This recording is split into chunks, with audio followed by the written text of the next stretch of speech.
तो PWD candidates, आपके लिए ये अब अलर्ट का टाइम है, बिकॉज अब आपको पता है कि रिजल्ट फाइनली आउट हो चुका है। तो अब बिल्कुल भी टाइम आपके पास बचा नहीं है। विद इन फ्यू डेज, कल परसों तरसों कभी भी आपके पास, क्योंकि एमसीसी वेबसाइट पूरी तरीके से तैयार है। मैंने आपको बताया था कि वहाँ पर जो सीट मैट्रिक्स है वो पूरी तरीके से अपडेट हो चुका है। तो website is ready to do counsellings, ठीक है। सारा सीट मैट्रिक्स वहाँ अपडेटेड है, ऑल चीज़ें वहाँ पे सारी चीज़ें अपडेटेड हैं। तो बच्चों आप डिसाइड कर लो आपको कौन से कॉलेज जाना है पहले ही, ठीक है। बाद में इस हर्डल के अंदर नहीं पढ़ सकते आप।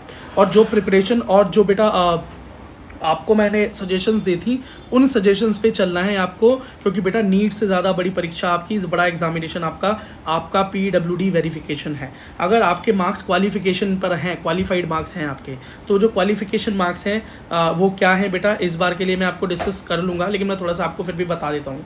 1 मिनट बेटा, इस बार एक सेकेंड,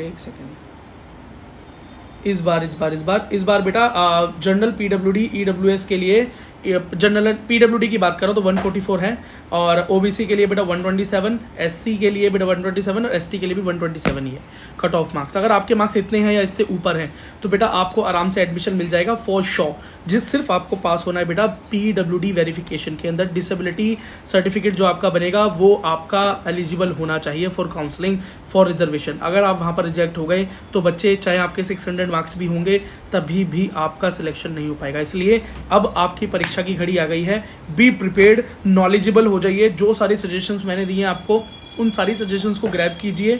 अगर पहली बार इस चैनल पे आए हैं, पीडब्ल्यूडी हैं, तो प्लीज़ ज्वाइन बटन क्लिक करके इस चैनल के मेंबर बन जाइए, ताकि मैं आपको हेल्प कर सकूं। क्योंकि हम जब लाइव सेशन करते हैं तो आजकल हम पीडब्ल्यूडी ओनली लाइव सेशंस भी करते हैं, तो उसके अंदर मैं आपको पर्सनली बता सकता हूँ विदाउट एनी हर्डल के कि आपको क्या करना है। तो बेटा सजेशंस आपके लिए बहुत ज़रूरी हैं। और एक एमबीबीएस की सीट आपसे सिर्फ इतना सा दूर है बेटा, सिर्फ वेरिफिकेशन अगर आपका हो गया तो एमबीबीएस का सीट आपसे कोई नहीं छीन सकता फॉर श्योर। तो बच्चे एक एमबीबीएस का सीट आपको ज़रूर मिलेगा, चाहे ऑल इंडिया में कहीं भी मिले, अगर आपके मार्क्स क्वालिफिकेशन पर हैं तो, ठीक है। बाकी एमसीसी का नोटिफिकेशन अभी आया नहीं है, जल्दी ही आ जाएगा। बस आप बिल्कुल अभी समझ लो, छपा हुआ रखा हुआ है उनके पास, सिर्फ डेट डाल के अपलोड करना है, इतना ही टाइम रह गया सर, ठीक है। तो अब काउंसलिंग की बात करें तो बस अराउंड द कॉर्नर है बेटा। अगस्त में फर्स्ट वीक के लास्ट तक या सेकेंड वीक के प्रथम समय तक आपकी काउंसलिंग भी स्टार्ट हो जाएगी, ठीक है। 15 अगस्त तक मुझे लगता है कि फर्स्ट राउंड में कॉलेजेस अलाउड भी हो जाएंगे कुछ बच्चों को।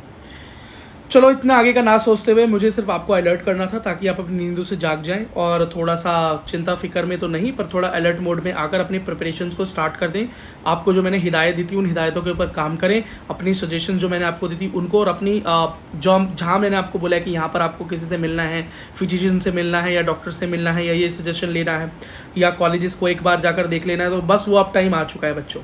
अब जितनी ही बातें हमने नीट एग्ज़ाम से पहले और नीट एग्ज़ाम के बाद की, वो सारी बातों का एंड अब आ चुका है, ठीक है।